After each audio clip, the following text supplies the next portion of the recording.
ஹிந்திக்காரர் மதுராந்தா, ஹிந்திக்காரர் தமிழ் போலா.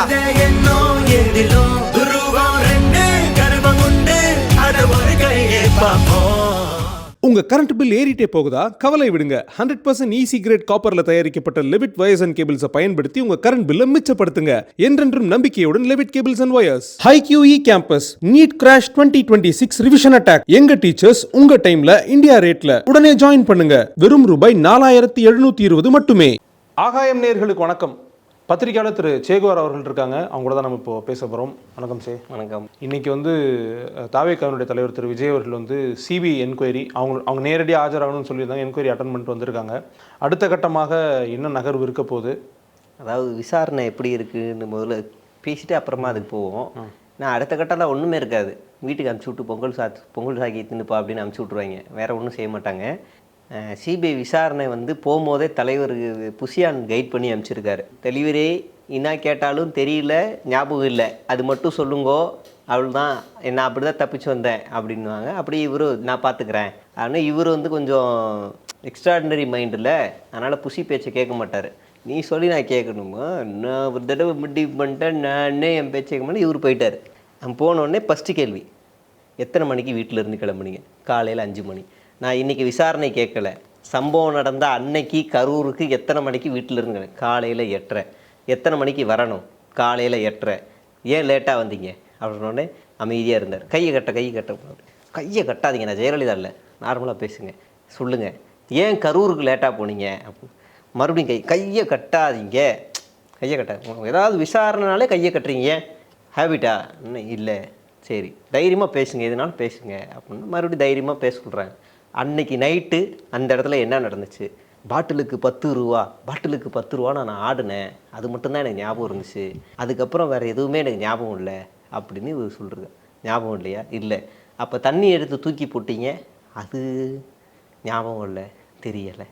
அப்போ எல்லாமே இப்போ சிபிஐயோட விசாரணை 100 கேள்வி கேட்டதாக சொன்னாங்கல்ல. மொதல் பேர், உங்களுடைய பேர் என்ன? விஜய். அடுத்த 68ஆவதா பேர், உங்கள் அப்பா அம்மா உங்களுக்கு வச்ச பேர் என்ன? ஒரே கேள்வி தான், ஆனால் மாறும். அப்போ அடுத்து மறுபடியும் உங்களை எல்லாரும் எப்படி கூப்பிடுவாங்க? கேள்வி ஒன்று தான், ஆனால் வடிவம் வேறல. அந்த மாதிரி 100 கேள்வியில் ஒரு 5 கேள்வி ஒரே கேள்வியை வேறு வடிவத்தில் ரிப்பீட் அடிச்சிருக்காங்க.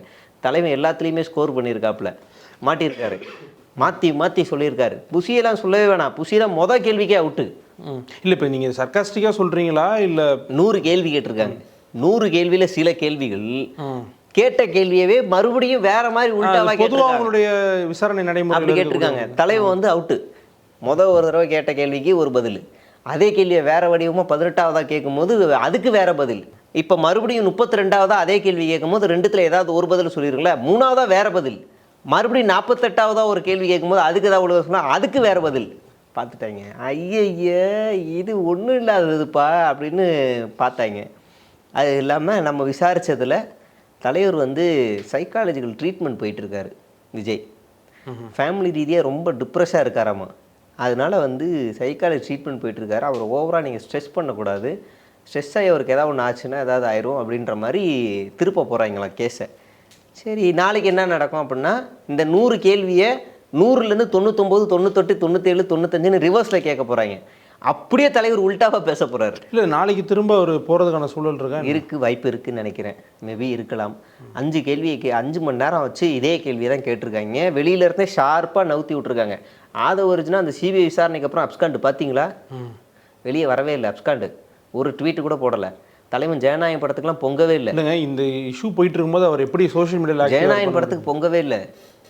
ஜனநாயகன் ஆக்சுவலாக அவர் டெல்லி அவருடைய விசாரணை அந்த இதில் இருக்கார்ல, அவர் எப்படி இப்போ இந்த சுச்சுவேஷனில் இதை பேச முடியும்னு கேட்குறேன். அவர் இதை சம்பவம் நடக்கிற அன்னைக்கே எல்லாரும் வெளில போய் சாப்பிட்டுவாங்கன்னு டெலிவரி சொமேட்டோவில் ஆர்டர் பண்ணி பீஸாவை ஏதோ சாப்பிட்டவர். அதனால் அந்த வருத்தத்தில் இருக்கவரெல்லாம் இதெல்லாம் பேசலாம். சம்பவம் நடந்த அன்றைக்கே நான் சொல்கிறேன், சம்பவம் நடந்து ஒரு 2-3 நாள் கழித்து சிரிச்சுக்கிட்டே நல்லா இருக்குங்களா, இப்போ தான் சாப்பிட போகிறேன்ட்டு சிரிச்சுக்கிட்டே வந்தார். என்ன சோகமாக இருக்காயா மனுஷன், இந்த துக்கத்தில் கூட எப்படி தான் சிரிக்கிறாரோன்னு கீழே ஃபயர் விட்டானுங்க. அப்போ இவர் ஆள் அப்ஸ்காண்டு போன சிபிஐக்கு அப்புறமா மாட்டி விட்டானுங்க போல இருக்குது. நியாயமாக இதில் மாட்ட வேண்டியது யார் தெரியுமா? பல் டாக்டர் தான். நீ அப்படி தான் நானும் உரிமையாக சொல்கிறேன். நான் காரைக்குடின்றது ஒரு கிராமம், அழகான ஒரு இன்னும் டெவலப் ஆகாத ஒரு மாவட்டம்.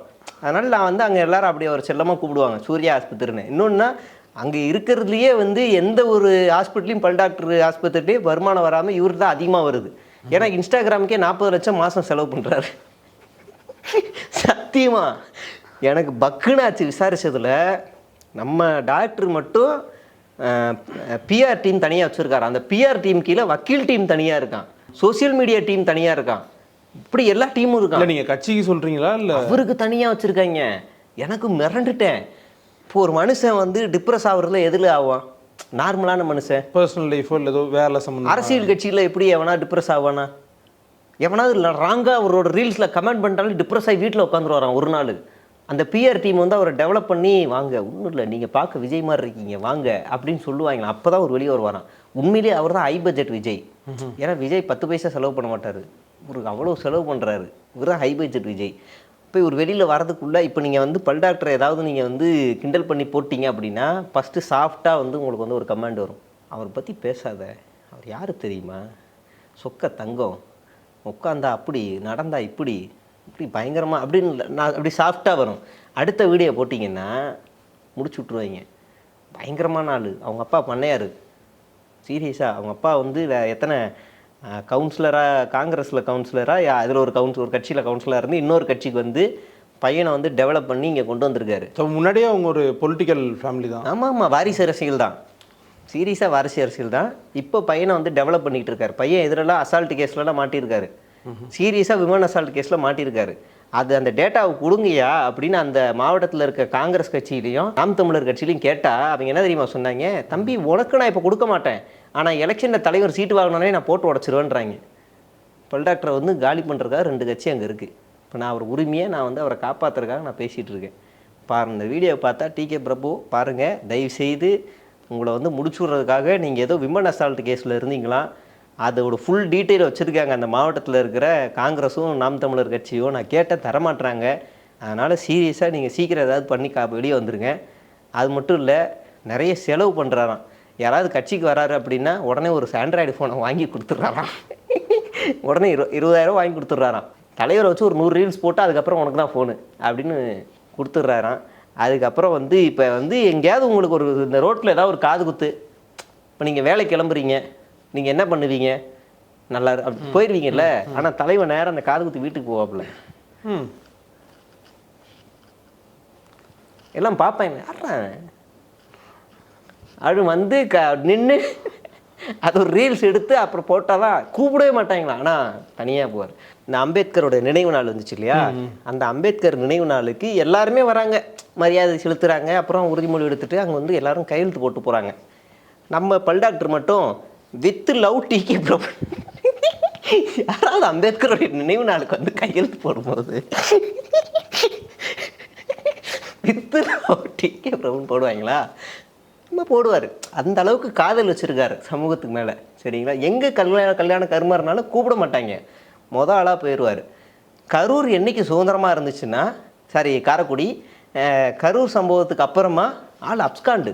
காரைக்குடி இது கரூர் சம்பவத்துக்கு அப்புறமா ஆள் அப்ஸ்காண்டு. காரைக்குடியிலே இல்லை, இவர் தேடுறாங்க. அக்டோபர் 5 ஒரு ஈவெண்ட்டு உள்ள பிரபு வராரு பிரபு வராரு பிரபு வராரு, ஊரெல்லாம் பேனரு. கடைசியில் பார்த்தா ஒரு காரைக்குடியில் ஆள் அப்ஸ்காண்டு, தலைமறைவு. வரலையாண்டா, வெறும் வெக்ஸ் ஆகிட்டாங்க. கரூர் சம்பவத்து கூட அவ்வளோ வெக்ஸ் ஆகலையா அந்த கூட்டம். ஏன்னா வந்து 5-10 தருவார்ல, முடிஞ்சு போச்சு.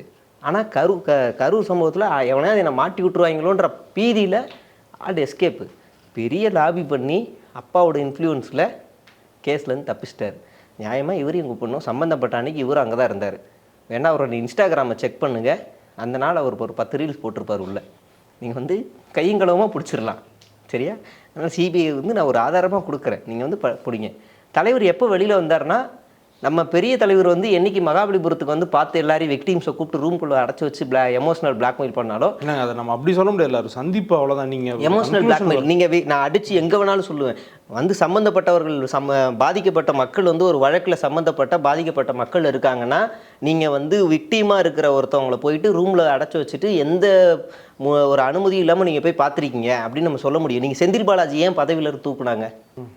சாட்சியை கலைக்கிறாரு, அவர் மேலே வழக்கு இருக்குது, ஆனால் அவர் பதவியில் இருந்தார்னா போய் இன்ஃப்ளூயன்ஸ் பண்ணி சாட்சியை கலைச்சிருவார். இதே சிபிஐ வழக்கு தான். அப்போ அவருக்கு ஒரு நியாயம், இவருக்கு ஒரு நியாயமா? ரெண்டும் ஒன்று தான். அதனால் அவருக்கு நீங்கள் வந்து அவர் சாட்சியை கலைப்பாருன்னா அவர் தூக்கி ஓரமாக உட்கார வச்சிங்களா, அப்போ இவரையும் சாரையும் உள்ளே உட்கார வைக்கணும். அதுதான் கரெக்டாக இருக்கும். அப்போ அந்த சம்பவம் மகாபலிபுரம் சம்பவத்தில் இவர் கொடை பிடிச்சி வெளியே வந்தார்ல, ஆஃப் மூஞ்சி தெரிகிற மாதிரி, அந்த கேப்பில் 10 ரீல்ஸ் இறங்குச்சு பிரபுட்ட இருந்து. அப்போ வெளியே வந்தவர் தான். அதனால் நீங்கள் பிரபு வந்து நீங்கள் வந்து விசாரிக்கணும் அப்படின்னு என்னோட தாழ்மையான வேண்டுகோள். அண்ணன்ட்ட நிறைய உண்மைகள் இருக்குது. லைட்டாக மிரட்டினீங்கன்னா பயந்து வளரிடுவார். அவங்க அப்பா வர்றது காப்பாற்றுறதுக்குள்ளே சிபிஐ தனியாக கூட்டு போய் விசாரித்தா இன்னும் நிறைய விஷயங்கள் கிடைக்கும். ஓகே, உங்களுடைய நேரத்துக்கும் கருத்துக்களும் ரொம்ப நன்றி சார். ரொம்ப நன்றி. ஹிந்திக்காரர் மதுராந்தா, ஹிந்திக்காரர் தமிழ் போலா.